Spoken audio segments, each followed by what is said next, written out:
Ever since they started hopping around Queensland, authorities have been trying to wipe out imported cane toads.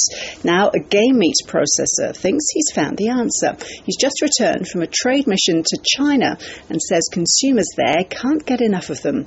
Kieran McKechnie reports from southwest Queensland. Here they're a pest.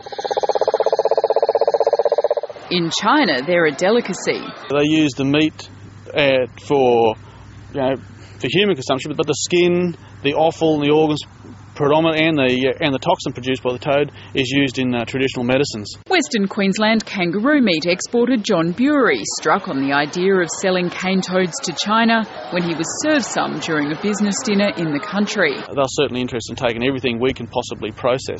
But experts doubt it'll make much of a dent on the state's massive cane toad population. I don't think they're going to export nearly that many, and it would be really hard to find most of them since they're right out in the bush. John Bury, though, has other ideas.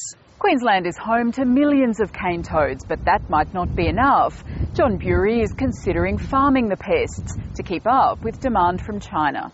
He says catching them in the wild is just too unreliable. If it's raining or it's too hot or it's too cold, people don't tend to do it.